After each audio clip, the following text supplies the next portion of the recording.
Welcome everybody, my name is Mike. I like to talk about media studies topics. I have a real soft spot for animation, as well as video games, so I tend to cover stuff in that area. And today we're talking about a movie called Unicorn Wars, which is the latest feature film from a director called Alberto Vasquez.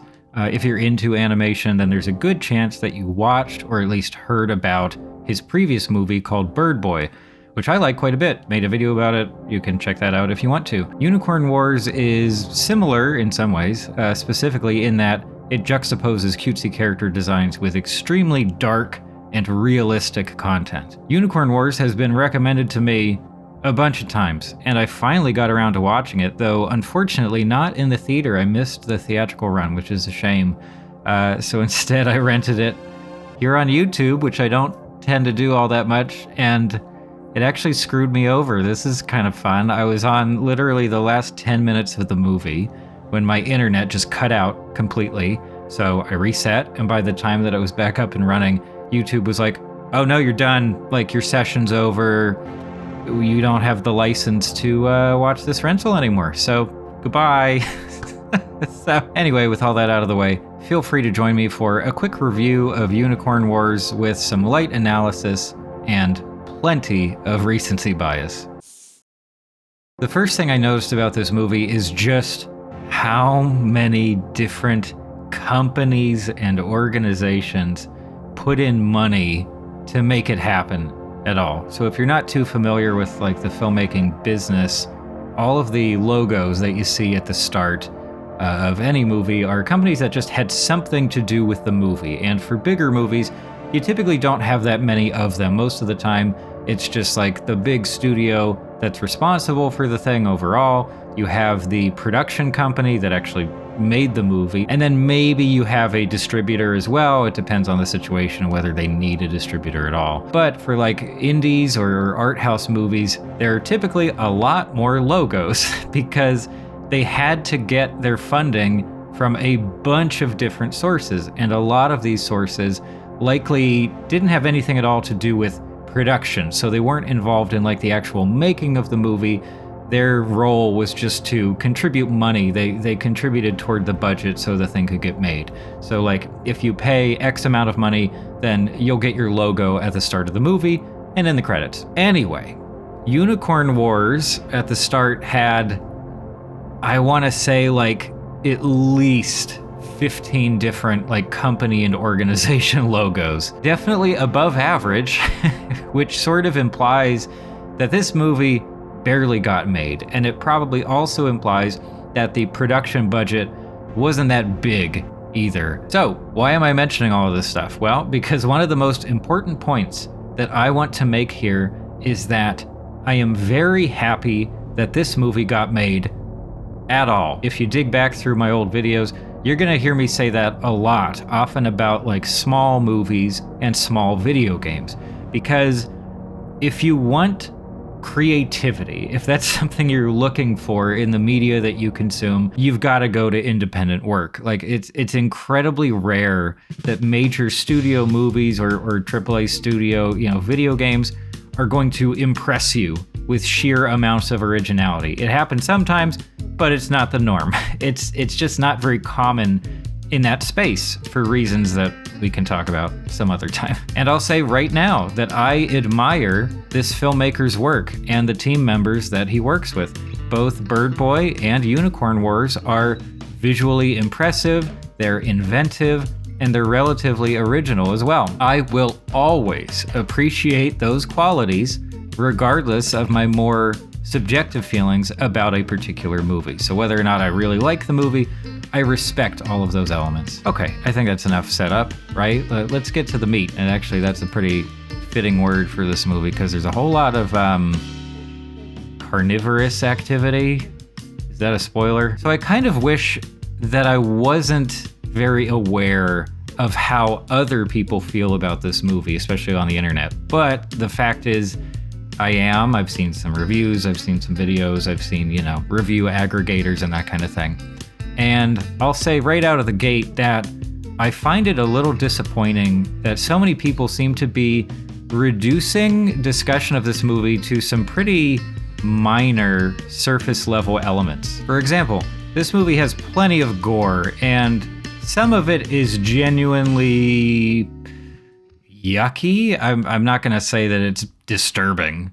It's not.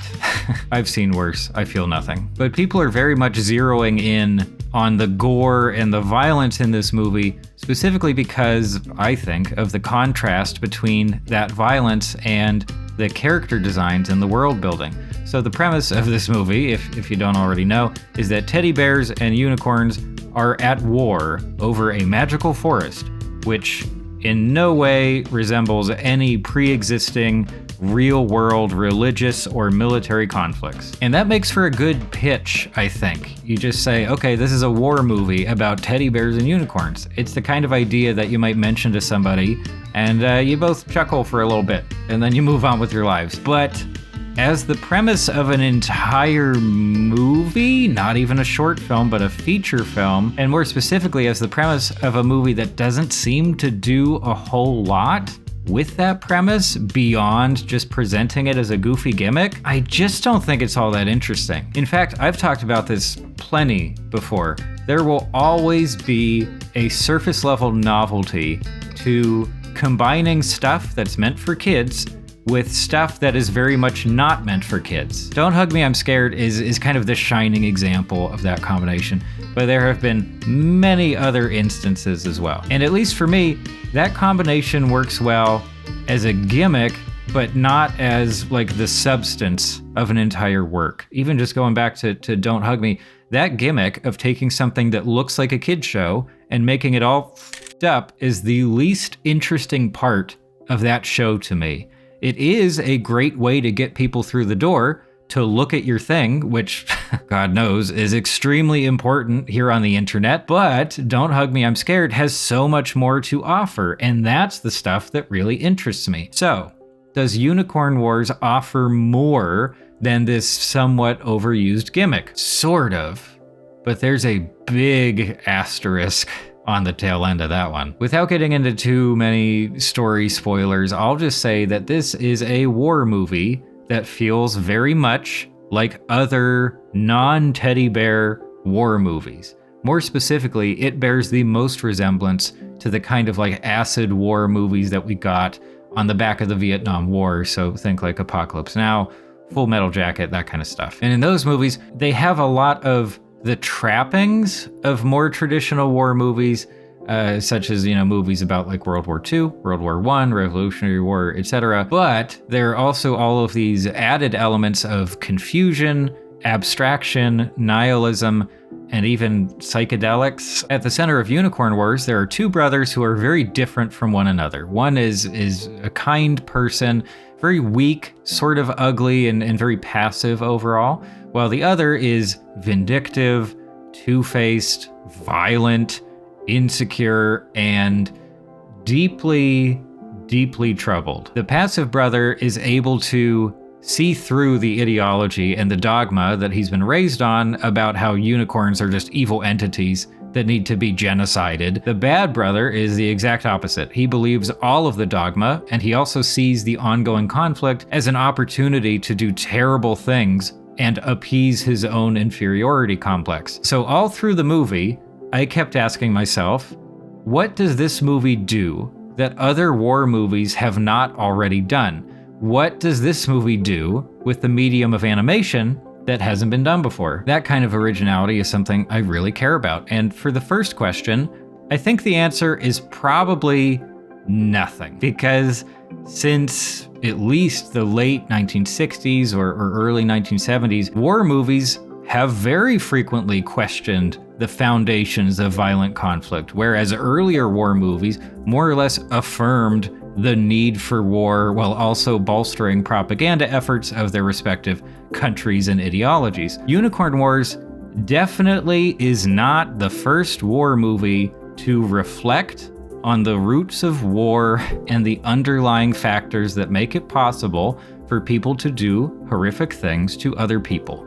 And in my opinion, it also doesn't do a better job of communicating this messaging than plenty of other films in the genre. Okay, so what about that second question? How does this movie take advantage of being an animated movie? Well, I've already talked about the central gimmick. That's one thing that it uses. And again, that's not new, but I do understand why it appeals to people, especially younger people or people who might not be familiar with other instances of that gimmick in animation. But there's more. Getting to specifics here, I can't think, off the top of my head anyway, of any other animated feature that is so dedicated to being a serious war movie. There might be one out there. I mean, in fact, there probably is somewhere.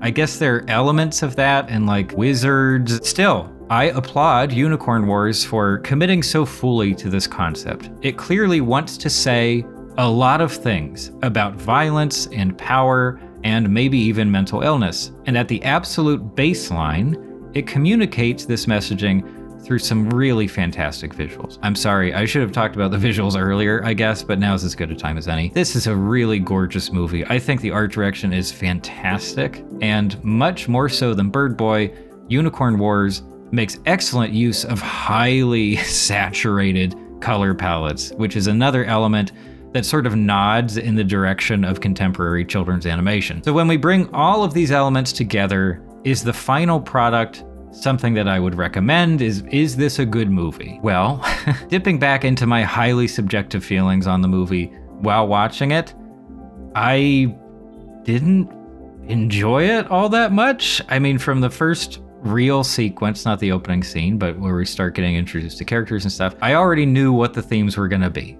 And there was nothing about the specifics of the story that really held my interest all that well. Later on, I found myself just predicting plot points and feeling sort of underwhelmed during the moments when the movie was very obviously trying to gross me out or to surprise me, which contributed to this impression of watching like the movie equivalent of an angry edgelord who thinks he's a lot cooler than he is. The themes and messaging of this movie come across as a little basic and easy. Kind of like some of the stuff I wrote back when I was a freshman in college. But then again, my feelings also aren't all that important. And in fact, I do recommend the movie to anyone interested in animation. Again, it's beautiful to look at, and someone who's very different from me might get really into the messaging. I don't know. Actually, I think that if I had seen this movie when I was like a teenager, I think I would have found it much more affecting. I'm not saying that the movie feels immature or like it's specifically for teenagers. I'm just saying that during my teenage years, that's when I happened to be consciously exploring violence in media, and I actively sought out really disturbing movies. I have a lot of respect for Unicorn Wars and the team behind it, but at the same time, I found Birdboy's subject matter much more compelling and useful. And if you're looking for war movies specifically, you have far better options to choose from. Okay, there we are. It feels nice to do a straight review again for a change. I haven't done many reviews lately at all. I don't know, maybe that's what people really want from the channel. Should I just do reviews of stuff? Just be another talking head saying, it's kind of good, it's kind of bad. And by the way, thanks once again to everybody who recommended the movie to me. Please keep doing that. You guys have really good taste. Thank you for making it all the way to the end. Really helps out the channel very much. Consider subscribing if you really feel like it. And that's all for now. Thanks for stopping by.